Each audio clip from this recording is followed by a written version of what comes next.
अस्सलाम वालेकुम। Computer classes के इस चैनल में आप सबका वेलकम है जी। इस चैनल पर हम लोग कंप्यूटर की टर्म्स की वर्किंग के बारे में देख रहे हैं कि कंप्यूटर के अंदर कुछ टर्म्स होती हैं जो वर्क किस तरह से करती हैं। हम लोगों ने इसमें बहुत सारे लेक्चर्स अपलोड किए हैं। Basic structure of C++, variable declaration, initialisation, उसके बाद डाटा टाइप्स, पॉइंटर्स, ऑपरेटर्स के आगे 2 टाइप्स होती हैं, इंक्रीमेंट डिक्रीमेंट ऑपरेटर, उसके आगे 2 फॉर्म्स होती हैं जी, postfix and prefix. वो 2 वेज में काम करती हैं, as a larger expression, as a independent expression.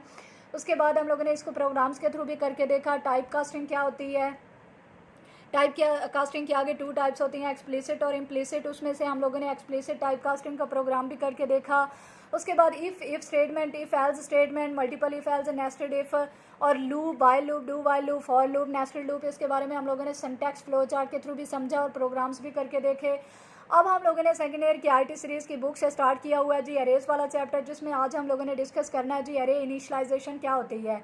Last lecture में मैंने डिस्कस किया है जी 1D अरे को डिक्लेयर किस तरह से करते हैं। अब हम लोग यहाँ पर देखेंगे 1D अरे जो होती है उसको हम लोग इनिशियलाइज किस तरह से करते हैं, यानी वैल्यू किस तरह से असाइन करते हैं। लेकिन स्टार्ट करने से पहले अगर आप हमारे चैनल पर न्यू हैं तो प्लीज़ हमारे चैनल को सब्सक्राइब कीजिए, बेल आइकन को प्रेस कीजिए, और ताकि आप लोगों को नेक्स्ट अपलोड होने वाली वीडियोज़ के नोटिफिकेशंस मिलते रहें। हमारी वीडियो को एंड तक देखिएगा। अगर आपको हमारे पढ़ाने का मेथड अच्छा लगे तो प्लीज़ हमारे लाइक कीजिएगा, वीडियो को शेयर कीजिएगा और कमेंट बॉक्स में हमें बताइएगा कि आपको वीडियो कैसी लगी। तो इंशाल्लाह हम लोग नेक्स्ट इंशाल्लाह नए लेक्चर्स के साथ भी हाज़िर होते रहेंगे। आज हम लोग स्टार्ट करते हैं जी इस चैनल पर एरे इनिशियलाइजेशन किसे कहते हैं। The process of assigning a values to array elements to the time of the array declaration. ठीक है, जो एरे होती है उसको वैल्यूज़ असाइन कर देना। जिस तरह से हम लोगों ने वेरिएबल डिक्लेरेशन पढ़ी थी कि इनिशियलाइजेशन पढ़ी थी कि डिक्लेयर करने के बाद जब वेरिएबल को वैल्यूज़ असाइन कर दी जाती हैं तो उसको वेरिएबल इनिशियलाइजेशन कहा जाता है। बिल्कुल वैसे ही एरे की डिक्लेरेशन के दौरान में जब एरे के एलिमेंट्स जो होते हैं उनको वैल्यूज़ असाइन कर दी जाती हैं तो उनको हम लोग कहते हैं कि वो हमारी एरे इनिशियलाइजेशन है। ठीक है, The initialization process provides a list of the initial values for array elements। ठीक है, वो कह रहा है कि जैसे ही हम लोग वैल्यूज़ को एरे को इनिशलाइज करते हैं तो एरे के अंदर जो एलिमेंट्स होते हैं उनको इनिशियल वैल्यूज़ असाइन कर देते हैं और उनकी एक लिस्ट बनी हुई होती है। ठीक है, इस तरह से एक लिस्ट बनी हुई होती है जिसके अंदर जो एलिमेंट्स होते हैं उनको वैल्यूज़ असाइन की जाती हैं। The values are separated with the comma and enclosed within a braces. कह रहा है कि हम लोगों ने जब भी एरे के अंदर वैल्यूज़ को असाइन करना होता है, पहली बात तो ये है कि जितनी भी वैल्यूज़ होती हैं उनको हम लोग करली ब्रैकेट्स के अंदर देते हैं, और फिर जब हम लोग एक वैल्यू को लिख लेते हैं और उसके बाद दूसरी वैल्यू को हम लोगों ने लिखना होता है तो कॉमे के साथ उसको सेपरेट किया जाता है और करली ब्रैकेट्स के अंदर लिखा जाता है।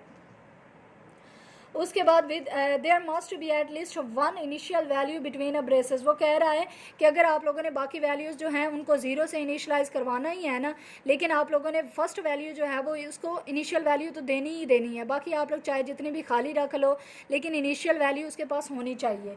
ठीक है, उसके बाद हम लोगों ने एरे का सिंटैक्स देखते हैं। जो एरे को इनिशियलाइज़ करने का सिंटैक्स है जी डाटा टाइप, उसके बाद आइडेंटिफायर हो गया, लेंथ हो गई इक्वल, उसके बाद लिस्ट ऑफ वैल्यूज़ जो कर्ली ब्रैकेट्स के अंदर लिखा जाता है, और एंड पे हम लोगों ने सेमीकोलन के साथ उसको एंड करना है। ठीक है, तो डाटा टाइप जो होती है अब हमारे पास डाटा टाइप्स के बारे में मैंने बेसिक स्ट्रक्चर ऑफ C++ के बारे लेक्चर अपलोड किया हुआ है।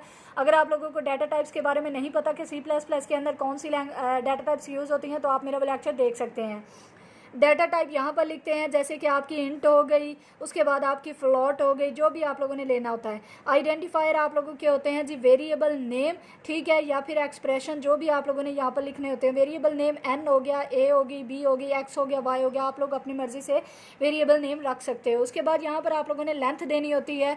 लेंथ जो होता है वो आप लोगों के नंबर ऑफ़ एलिमेंट्स या नंबर ऑफ़ इंडेक्सेस को जाहिर कर रहा होता है कि आप लोगों ने उन इंडेक्सेस के अंदर कितनी वैल्यूज़ को स्टोर करवाना है। ठीक है, उसके बाद इक्वल यहाँ पर लगाते हैं। उसके बाद यहाँ पर कर्ली ब्रैकेट्स के अंदर आप लोगों ने लिस्ट ऑफ वैल्यूज़ देनी होती हैं। अगर आप लोगों ने एक वैल्यू लिखी है और दूसरी वैल्यू के बाद आप लोगों ने यहाँ पर कॉमा लगा देना होता है और उनको सेपरेट करना होता है। ठीक है, और कर्ली ब्रैकेट के एंड पर आप लोगों ने सेमीकोलन ज़रूर लगाना होता है। जितनी भी वैल्यूज़ होती हैं उनको आप लोगों ने कर्ली ब्रैकेट के अंदर लिखना होता है। उसके बाद इसकी एग्जांपल है जी, हम लोग देखते हैं कि अगर डाटा जो एरेज होती हैं उनको इनिशलाइज करवा दिया जाए तो उसकी एग्जांपल किस तरह से होती है। यहाँ पर आप लोग देख सकते हैं, जैसे मैंने आपको बताया है कि डाटा टाइप्स कौन कौन सी होती हैं। तो यहाँ पर आप लोग देखें, इंट डाटा टाइप है, मार्क्स के नाम से मैंने वेरिएबल का नाम लिया है, उसकी लेंथ जो है वो मैंने 5 दिया। इसका मतलब है कि आपको 5 सब्जेक्ट्स के नंबर चाहिए, 70, 54, 84, 96, 49, ये वैल्यूज़ मैंने दी हैं। 5 सब्जेक्ट्स थे तो 1 2 3 4 5, ठीक है। 0 1 2 3 4 इंडेक्सेस होंगे इसके अंदर और 5 वैल्यूज़ हैं, यानी 5 एलिमेंट्स हैं और कली ब्रैकेट्स के अंदर लिखा और सेमी कॉलन के साथ मैंने उसको एंड कर दिया। याद रखिएगा, कली ब्रैकेट के अंदर वैल्यूज़ को लिखना है और सेमी कॉलन के साथ एंड करना। अगर ये दोनों चीज़ें आपने मिस कर दी तो इट मीन्स आपका कंपाइलर जो है वो आपका सिंटैक्स एरर क्रिएट कर देगा। सिंटैक्स एरर जो होता है ये कैसा एरर होता है, जो आपकी जो सेमी कॉलन और स्पेलिंग्स वगैरह की गलती की वजह से आ जाता है। उसके बाद हम लोग जो एरे की इनिशलाइजेशन होती है उसको एक प्रोग्राम के थ्रू भी करके देखते हैं कि वो किस तरह से होता है। Program to input the 3 integers, हम लोगों ने 3 इंटीजर वैल्यूज़ ली हैं। इंटीजर वैल्यूज़ आपको पता है जो इंट में होती हैं, यानी न्यूमेरिकल होती हैं, न्यूमेरिक्स की फॉर्म में होती हैं, यानी 1 2 3 की फॉर्म में।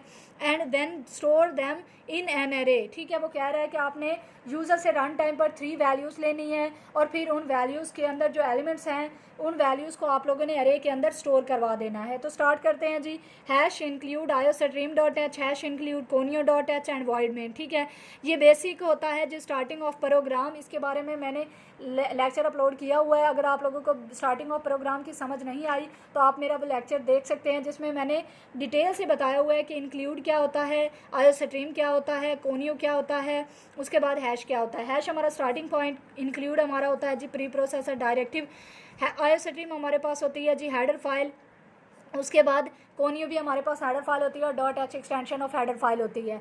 उसके बाद void हमारे पास रिटर्न टाइप होती है जिसका मतलब होता है नल। मेन हमारे पास होता है function, that is very important for the execution of all the statements that exist in the main body of the program, ठीक है। उसके बाद कली ब्रैकेट स्टार्ट के साथ हमारे प्रोग्राम की बॉडी जो है वो स्टार्ट होती है।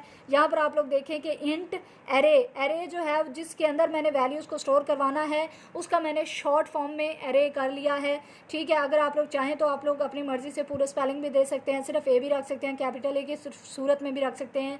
यहाँ पर चूँकि उसने मुझे कहा है कि 3 इंटीजर्स लो तो इसीलिए मैंने उसकी लेंथ 3 दे दी है। सेमी कॉलन के साथ मैंने डिक्लेरेशन को एंड किया है।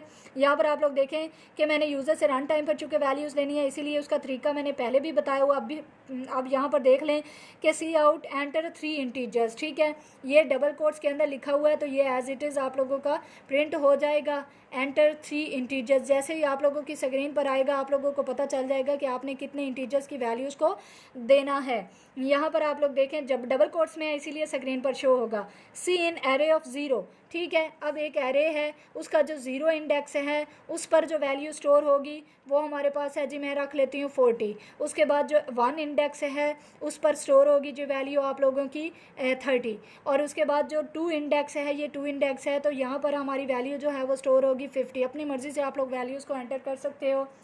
उसके बाद फिर आप लोग यहाँ पर देखो कि सी आउट डबल कोट्स के अंदर लिखा हुआ है द वैल्यूज़ इन एरे, तो ये डबल कोट्स के अंदर है इसीलिए ये आप लोगों का एज इट इज़ स्क्रीन पर शो हो जाएगा द वैल्यूज़ इन एरे, ठीक है। उसके बाद चूँकि डबल एंड लाइन आप लोग यहाँ पर यूज़ करो, ठीक है, ताकि आप लोगों को आप लोग जो वैल्यू स्टोर करवानी है वो आप लोग नेक्स्ट लाइन पर स्टोर करवा सको। उसके बाद यहाँ पर आप लोग देखें कि सी आउट एरे ऑफ 0। अब आप लोग यहाँ पर देख सकते हो कि एरे ऑफ 0 डबल कोट्स के अंदर नहीं है, वैसे दिया हुआ है, तो इसका मतलब ये है कि आपने ये वैल्यू जो है वो स्टोर करवा दे, वैल्यूज़ को डिस्प्ले करवाना है, वेरिएबल को डिस्प्ले नहीं करवाना है। एरे ऑफ 0 इंडेक्स के अंदर कौन सी वैल्यू जो आप लोगों के पास 40, ठीक है। उसके बाद एंड लाइन एग्जीक्यूट होगा, एंड लाइन की वजह से आपका कर्सर यहाँ पर मूव कर जाएगा। यहाँ पर देखें एरे ऑफ 1 के अंदर क्या है जी आप लोगों का 30।